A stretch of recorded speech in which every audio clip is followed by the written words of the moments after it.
So, quick change of scenery here. I think this opening session of today, it really kicked off a good fundament for our first panel, where we are going to discuss anchoring power in the leadership table. So with me here is a converge of visionary women steering the global maritime narrative. This high-level conversation brings together some of the leaders that truly redefine what it means to command influence, drive transformation, and build inclusive leadership cultures at sea and ashore. And with me, I have Dr. Malini Shankar, who is also our guest of honor at the Maritime SheEO every year. Today, the Vice Chancellor at Indian Maritime University, but back when we met for the first time with Sanjam, you were the DG Shipping, and you actually showed with true action what it means to drive leadership for change. Challenging and basically giving the order to the Indian maritime industry to contribute in Sanjam's first gender diversity survey for the Indian sector that drew more than 600 companies responding within a few months back in 2019, which is quite remarkable. We haven't even managed that in Norway. Then I have Remøy-Vangen, who was an initial founder of Young Ship way back in the days, and now managing director of Norwegian Electric Systems. Deniz Kirdar, managing director of AMEA Svitzer, and Johannah Christensen, co-founder and CEO of Global Maritime Forum. So I think we have a very, very good group of very well-experienced leaders. And we are structuring this conversation in three different sections. So I have asked the panelists to prepare, starting with redefining leadership in maritime. And I'm very curious to hear, how has leadership evolved in your world through your career so far? And what do you perceive modern maritime leadership look like today? And I would like to start with Siv. Thank you, Birgit. I mean, it is a big question. And I reflected a little bit about it, because when I first started in this industry, I started as a junior trainee at the shipbrokering company. And when you work as a shipbroker, it's all about result. And that is what drives you, and that is how you are also rewarded. So you're in this industry and a culture where the bottom line is, what it's all about. And I would say, for a very long time, that was maybe also what I was also about. All about result-oriented and result-driven. Now, lately, I came into the role at Maritime Bergen, which is a cluster organization, which is also an organization that is working a lot towards driving more inclusion, getting more diversity into the maritime industry, and also being a leader at Norwegian Electric System. I would say that my perception has shifted a lot from result-oriented to people-oriented. Our culture is all about people. How can we attract the people, and how can we retrain the people? And also, how can we get a more diverse workforce in our talent pool? I work with a lot of engineers, and as you know, female or young girls maybe are not taking that route too often, so it's difficult to attract them. But we have it much more on the agenda. We talk about how we are as a company, how our culture is, its trust, and also much more feedback and growth. So yeah, it has changed, I would say. It's very interesting to hear. And how has it been through your journey, Deniz? Thank you. It's very similar. So I started back in 2003, and what drew me to maritime was my passion to explore the world. And I thought, wherever there's a shoreline and there is a sea, then there will be work and there is an opportunity to learn. And I completely agree with Siv. I think the shift we've seen over the years is what I call performance with care. So it's not only about performance, it's also about care for our people. We say it's not about head count anymore, it's about heart count. So we count all the hearts of our people and their well-being on board our ships. Where I work in Svitzer, 80% of our people are on board. So it's not just a small population that we're talking about, it's our whole company. And the other shift I saw is we say people are our experts. Solutions are no longer driven by a few at top that they claim they know everything. We actually turn to our people to say, what is it what's that collective knowledge that we can draw from to face some of the challenges that are mentioned already this morning that the industry is facing and how we can overcome them. And that knowledge and that power comes from the sea. Thank you. Dr. Malini, you were the first woman in your role, and you have been a transformation leader throughout your career from within the maritime sector, which for the 20 years that I worked with Indian maritime sector has changed extremely much. Can you share a bit of your personal experiences and insight on this? Thank you, Birgit.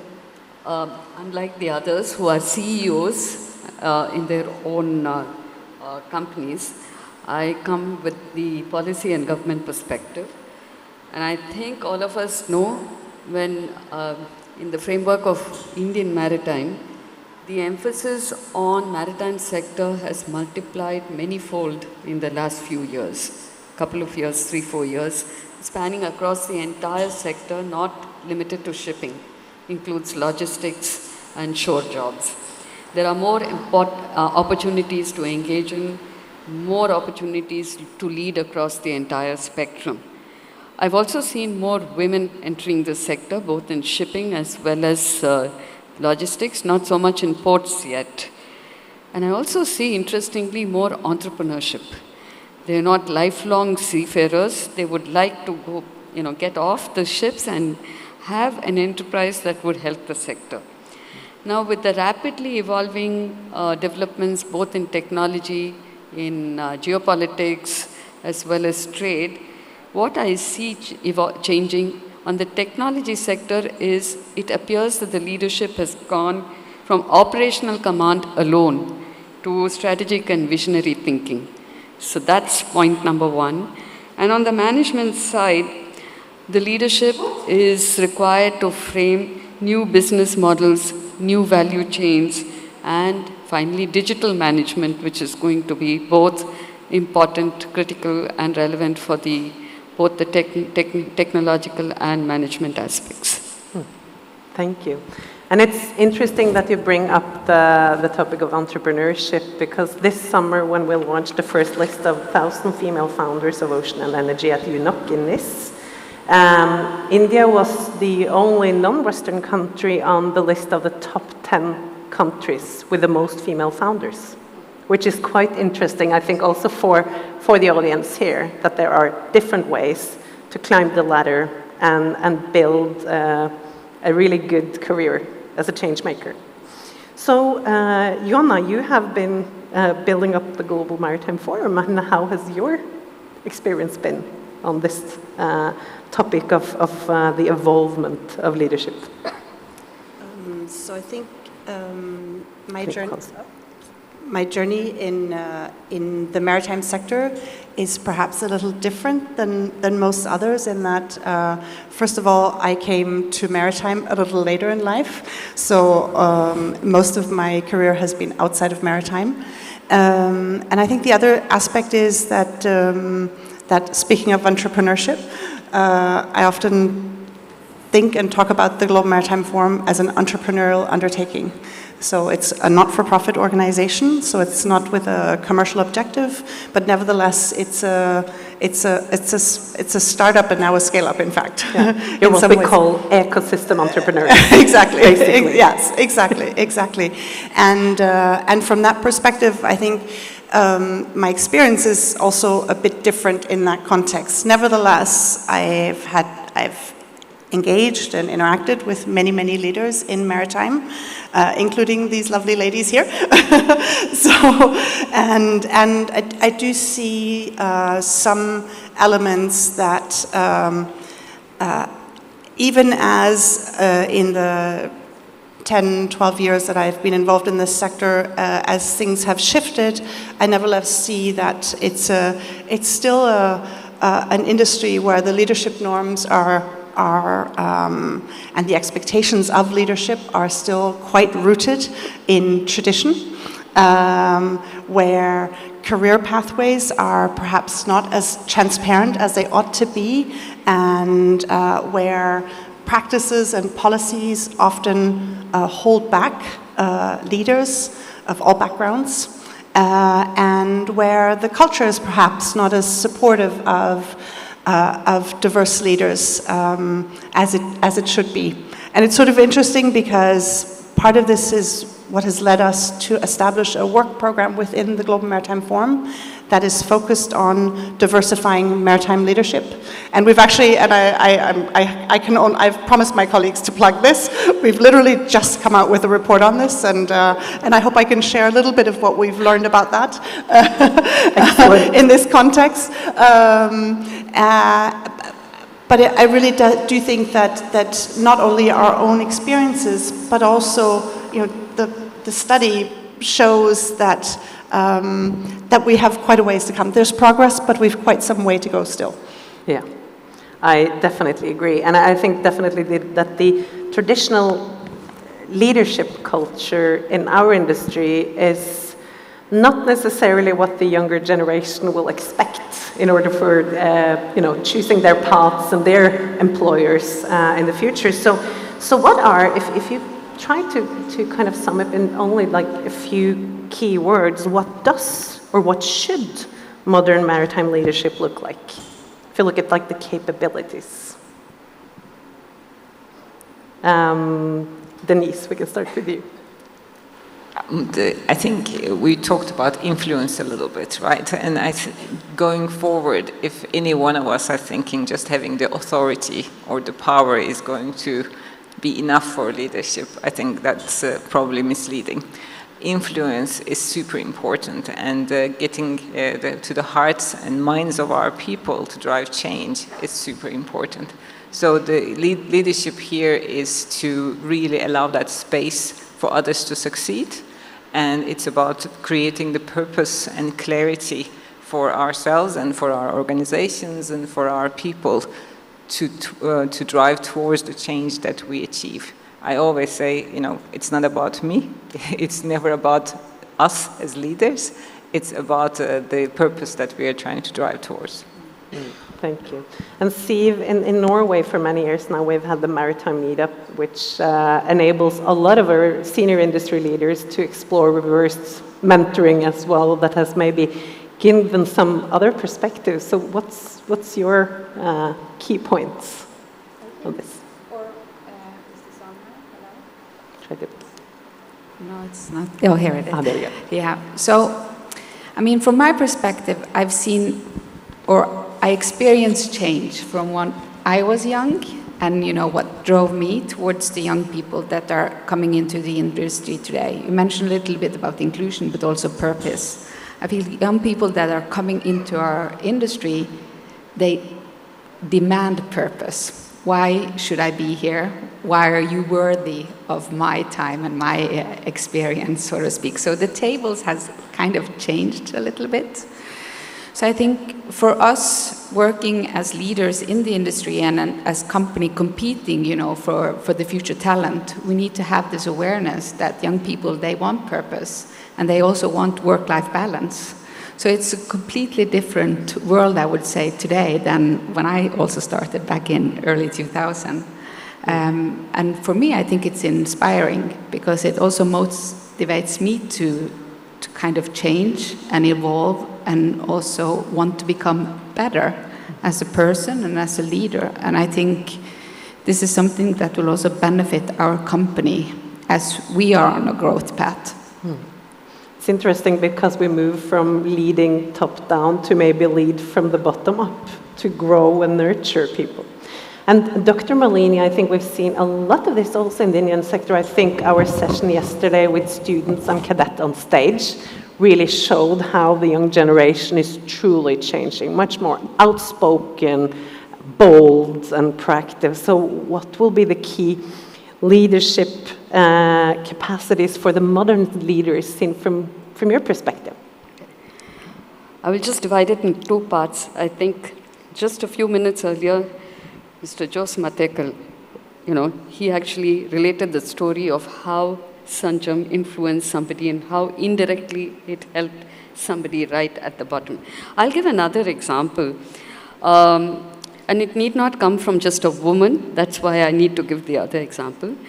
The state government, many years ago, wanted to be inclusive in hiring,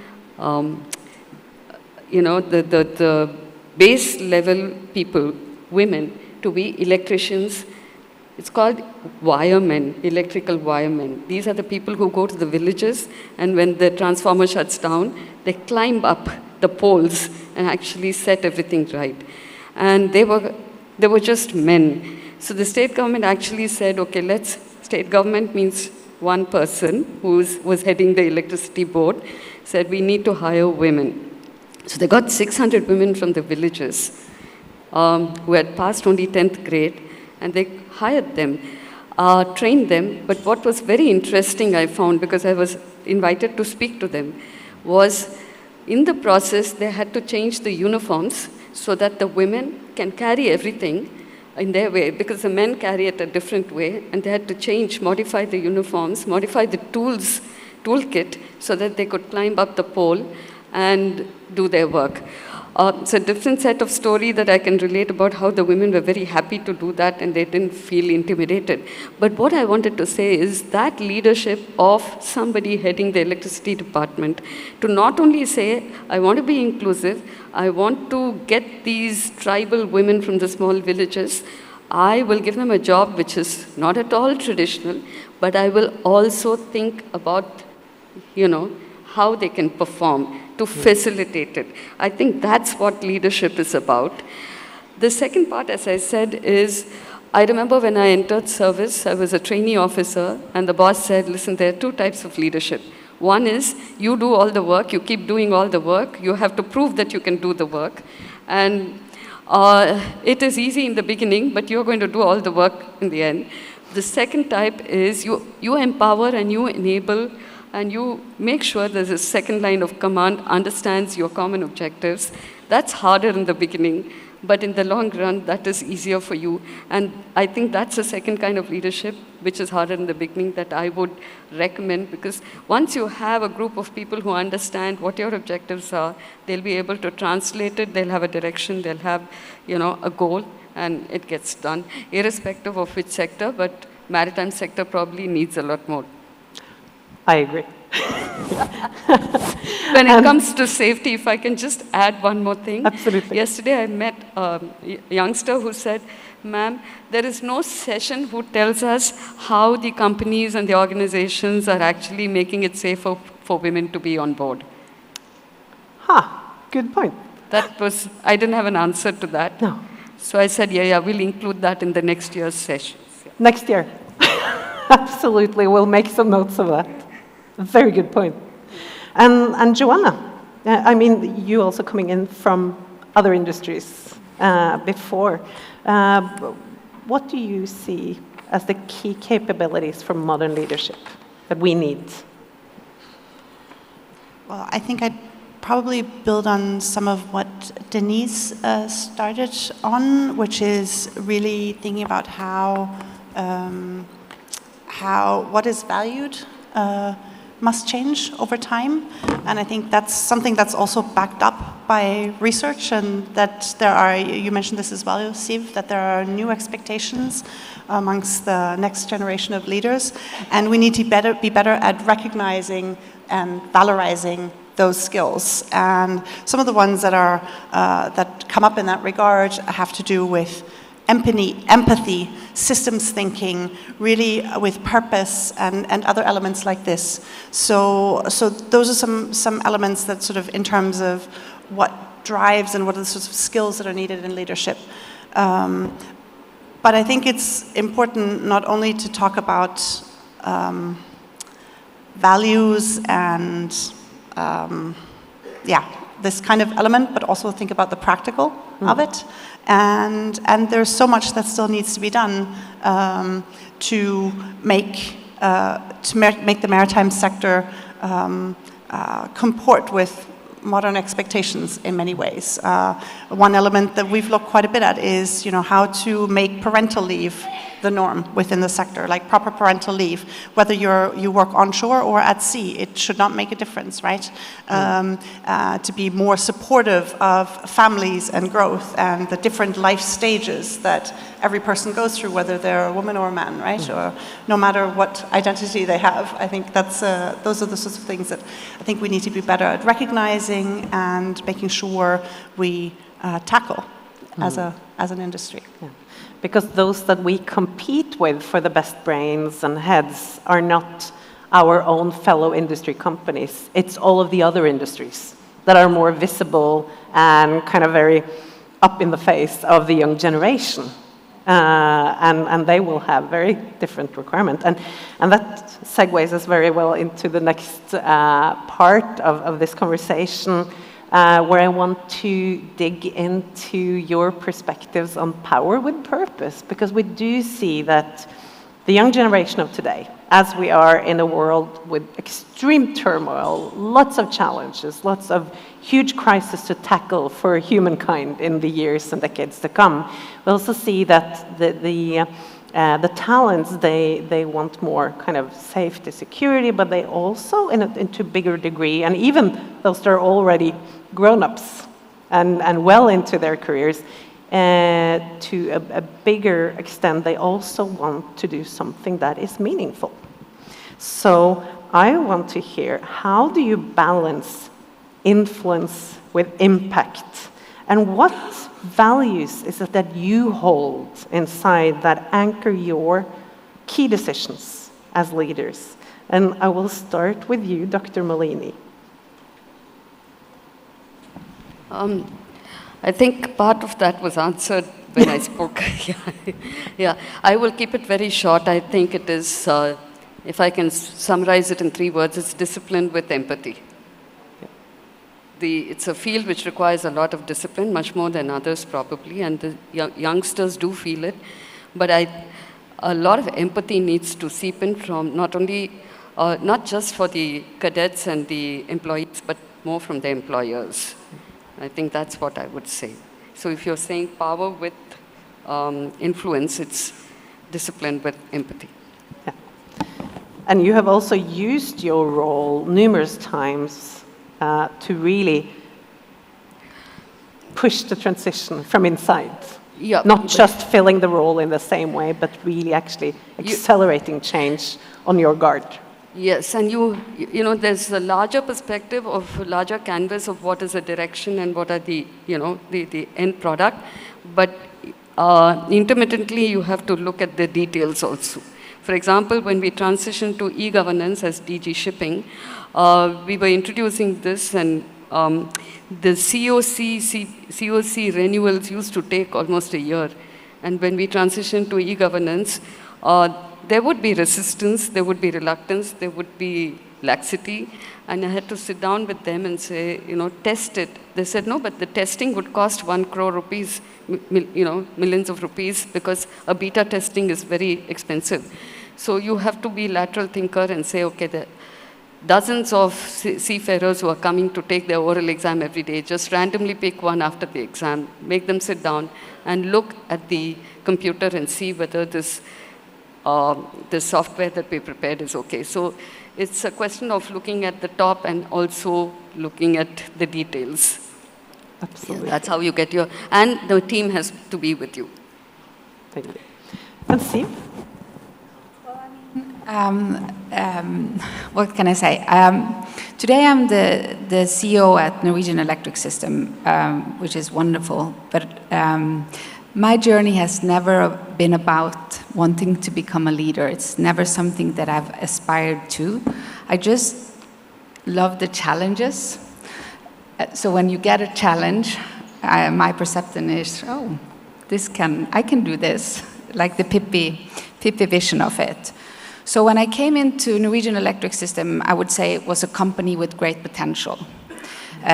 Great potential in grossing their sales, to do better project execution, etc., etc.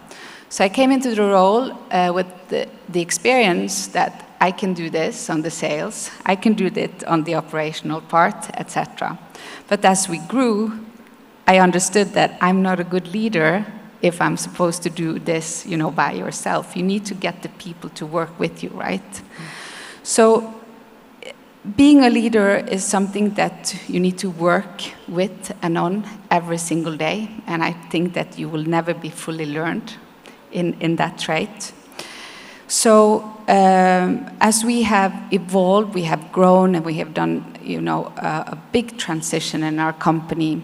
For me, it has been about learning how to communicate with my team and with the people in the organization. It has been about sharing my vision for the company. In the past, I would say that I'm a person that just goes on the fast train and then I'm off because I see an opportunity. So it's about sharing and communicating the vision and getting the people with you. It's about building trust, that the people can trust me, but it's also about me trusting them to solve the problem or the task or whatever in their manner.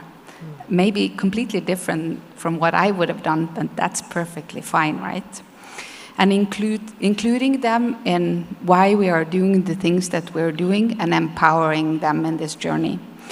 So, to be a leader and, as you say, influence with impact, it's a big cocktail of a lot of things, and I think it is really difficult. But when you see that people are thriving and that they are growing and that they're enjoying their work and, we are making the change that we said that we wanted to do, for me that is, truly inspiring. It gives me a good feeling to see other people grow and get credit for the work that they're doing. Fueling your own battery. It's also a way of saying it, yes. So, and Johannah, as an ecosystem entrepreneur, how do you see this balance of, you have an incredible platform in your organization for really influencing and driving impact. How do you balance this? Yeah, I think it's such a big and difficult question, but I tend to think about it in a really practical way. And actually, I found it quite inspiring, Secretary General's kind of comment, which is a really practical thing. It's not necessarily about big values, but really turning it into an action that you can take yourself. And his commitment to not be to not join panels unless there's gender balance on the panel, I think is a really simple, practical thing to do that elevates a diverse set of views, and so I like to think about it in those terms. So you're right, the Global Maritime Forum, we have a platform, but we also have an organization. And one of the things that makes me most proud about this organization is that we're about 50 people. I'll confess right away, the majority of them are women, many young women who are so talented and who are so amazing and work so hard and bring so much energy, experience, and expertise. And I hope that they can be ecosystem entrepreneurs themselves, that they can really shape this sector for the better in future. So that's certainly one element of it. And then there's another element, which was we have the Global Maritime Forum platform, and we think a lot about how do we make sure to elevate different perspectives from outside the sector, but also within the sector, that we really elevate the diverse voices. And so that's a big project for us. Excellent. And for you, Deniz, which values is it that anchors your decision as a leader, and how do you balance this? I'll bring something else maybe and super inspiring, right? For me, one of those key values, and I hope it resonates with everyone here, is safety. And we cannot talk about maritime without talking about safety, both for women and men. And when I say safety, it's not only physical safety. You know, I just want to be able to wake up, go to bed, thinking that all of our people on board our tugs are every day safe. They have the environment that is safe. It's also psychological safety. And when we talk about inclusion, that psychological safety element is super important. Again, both men and women. But many of the cases, what we see is women do struggle, or they are hesitant to come on board or to join a company that is maritime and, you know, traditionally very hierarchical and male-dominated. That is that psychological safety isn't there. And we have 2 principles. One, we have to have, you know, it has to be safe to speak up. No matter where you are, no matter what rank you are, you know, what time of the day, you can feel to speak your mind. And then the other one is we listen to learn. So those 2 things are super important for me as a leader, but I want it to be applied across my organization, that whenever somebody speaks up, we pause and we listen to learn from them. And what they voice becomes a catalyst for change. Again, it could be something super small, right? It could be just facilities for women in an office. I have been in offices, in our own offices, where I'm the only woman and there is no ladies' toilet. It's just, what? How is this even possible? But at the same time, we have hired in Egypt women seafarers, that they came to the interviews with their parents. So what was important for us was to make sure they also felt that it was a psychologically safe and inclusive work environment, that they would let their daughters come and work for us. So those are the key principles that I want to wake up every day, and I know that people feel safe. Thank you.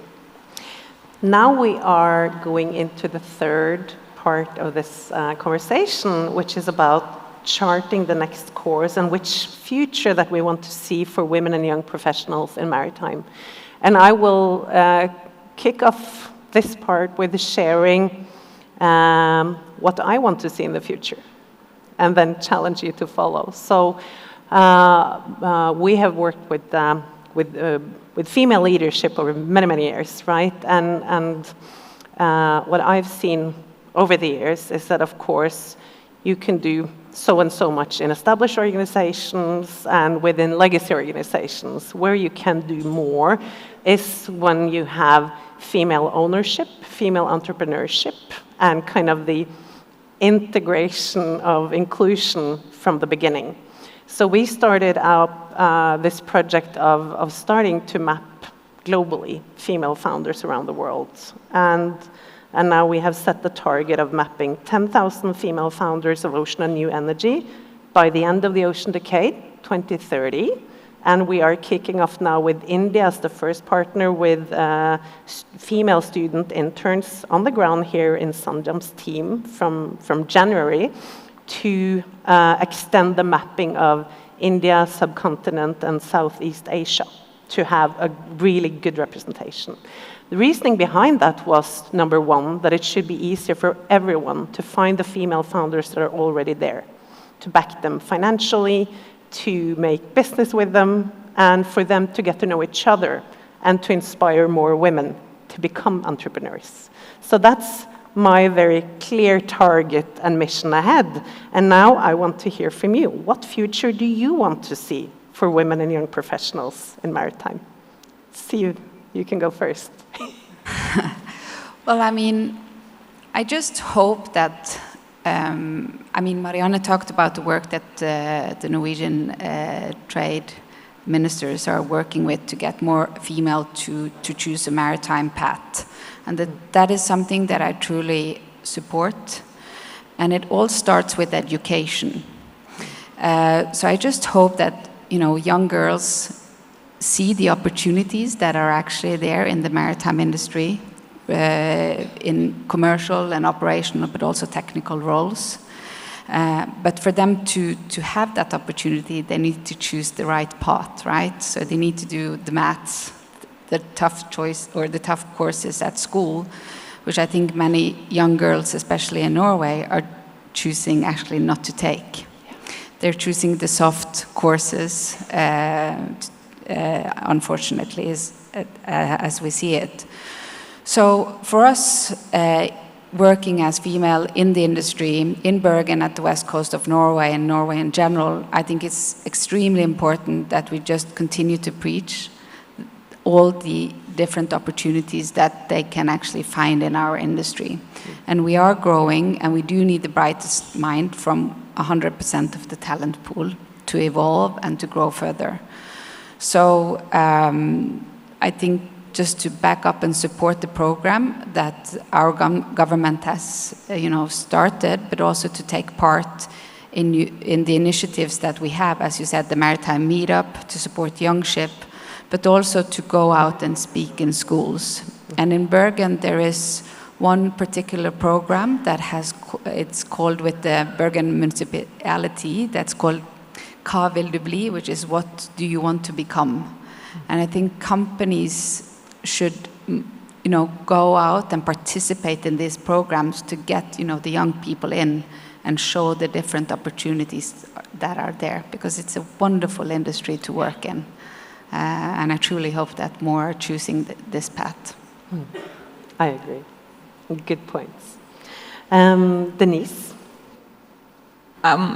I think it's been mentioned before. It's a sea of change, and there is very distinct transformations happening. One on the green transformation to the digital. And I would like to believe that both of these are almost leveling the playing field. Nobody knows better. Like there's nobody that has the, that one solution for how to achieve the green transition, or nobody knows what the jobs are going to look like overall and in maritime in 5 years, 10 years with AI and all these change coming. So it's almost like a reset. And I wanna see, 2030 come, that we actually use this opportunity. This reset was an opportunity to level the playing field, and we allowed women and men to grow at equal pace. And in many cases that women are more encouraged to step into this field that is new, and it's something that requires creativity and new thinking, and that they can bring all that that is sitting there, the potential that we are sitting on into the field. Because I think the maritime world is going to look very different in 5 years and 10 years, and this continuous learning is super critical for the young people. They are sitting in a completely different place than I think we said when we started. The pace of change is so fast that I want us to be able to give those opportunities more and more to learn and contribute to these changes. Thank you. And Dr. Malini, we have, here in India we have an amazing influencer bringing people to the ocean without necessarily thinking first about the maritime, with Afroz Shah and his movement on beach cleanings. And I discussed with him yesterday about all of his visits to schools and universities. How could that kind of be combined with opening up this young generation's perspectives to also see the future career opportunities? So what's your vision? Okay, charting the next course, like you say. Point number one is when it comes only to the women, it is actually like they say, what are we doing to ensure their safety? What are we doing to ensure their career progression? Because even on the shore jobs, there are women, the feedback shows that the women need to be given more opportunity to go up in the career. More training, more orientation, more hand-holding. That's number one. Number two is for both women as well as men, the young professionals. Equip them for new roles, which is what the university does, but I think the industry is also doing it, which is emerging technology, cyber security. There is a lot to be, to give them, to equip them for these challenges. Even maritime law, with documentation becoming very important, it is not, it's not sufficient that it's only the company which knows about the law, but every single person who enters the sector. Number three, a lot of people talk about wellness at sea, and I think we need to make the youngsters understand that stress management and stress is not something exclusive to maritime sector. If I look around in this country, in India, everybody seems stressed out. So the minute you think that, this is the only sector which has stress and I'm the only person under stress, it's much more difficult to handle it. I think the industry is just talking a lot about stress without telling them that the man who's sweeping on the street, the policeman who's, standing on the street for 12 hours a day, breathing in, polluted air, they're all, the person who's, in charge of water and sanitation, the teacher, the doctor, they're all under stress. So I think we need to make them understand that this is normal life as it is today and give them methods of how to deal with it rather than give lectures to them. And a last point, in the Indian context especially, I would like to see more, what shall I say, more capacity to deal with cross-cultural workforce. That's cross-cultural communication, because the resource pool is coming not from elite educated coastal cities, they're coming increasingly from traditional societies. And if they have to succeed in India as well as abroad, I think on board ships as well as, there's a lot of workforce which is intending to go abroad, to Europe especially. I think cross-cultural communication is going to be very important. Thank you. And you get the last word on this, Johannah. It's a little scary. Yeah. So, it's good to be scared. Exactly. Well, I'm reflecting on the title for this session, the leadership table. It made me think about something that has been attributed to, I don't actually know if it's true, but I hope it is, that the former U.S. Supreme Court Justice Ruth Bader Ginsburg said, which is when somebody asked her how many women would need to be on the Supreme Court for her to feel that it was balanced, she said, when there are 9. So when all 9 Supreme Court justices would be women. And I think when I say this to many colleagues, they're like, oh, you're a radical feminist. And I completely disagree. I think what it speaks to is that when this is the norm, when nobody raises an eyebrow if a crew on board a ship, all 25 of them are female. When nobody raises an eyebrow or it's newsworthy if all executive leadership in a company is female. And it's not because I'm saying that every single leader needs to be female. That's not it. But it's just that it's not newsworthy. That it's just simply, oh, okay, that's what it looks like. Just as, oh, okay, that's what it looks like when all boardrooms are filled with men. And we see that. We convene an annual summit that brings together C-level leaders from across the maritime industry on a global level. There's about 200, 250 of them. It is the most excruciating task because there are so many men. It's so hard to diversify this participation while sticking with the principle is that we want to bring together the decision makers. I would love for that room to be filled with women. I will share just a quick tip that I gave to the IMO. I don't know how they took it onwards a couple of years ago, speaking in London, that a way of balancing out that issue with the delegates is to invite all the official delegates to bring a colleague of the opposite gender. So maybe something to consider. Then we will round off this panel discussion with very short, clear statement of each of you to the room and to everyone following the Maritime SheEO conference from on board ships, homes, and offices around the world virtually. If you could leave one message for the next generation of maritime leaders, what would it be? Dr. Malini. To both the youngsters as well as the professionals, I would say look beyond the horizon while having your feet planted firmly on the ground. And when I say look beyond the horizon, it also extends to look to giving back. And if each one of us can give back to the sector something, however small or big, and see if part of that giving back can be towards diversity or towards any act of kindness, that would be really good. Thank you. And Deniz? I would say be curious, remain open to learning, and do not take no for an answer. We are here to support you. You know, we are hopefully opening the path for you as the companies or those organizations. It's fantastic to have this conference today. So there are a lot of supporters, and you also need to lean in and just don't take no for an answer. There are plenty of opportunities. Excellent, thank you. Siv.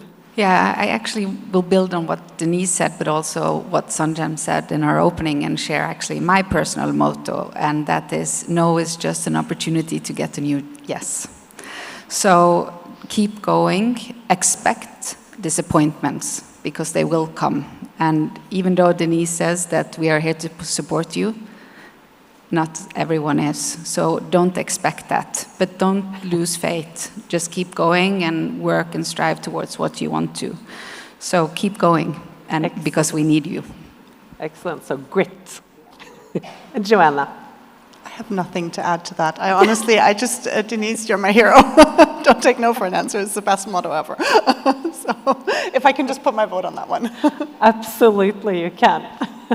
So I have had so much fun moderating you. It's been great, and I really hope that this can have provided a lot of both inspiration and reflection among our physical audience as well as our virtual audience. We are going to round off and get to the next part of this, but I do think that we have some female cadets that are prepared with some presents for you as speakers.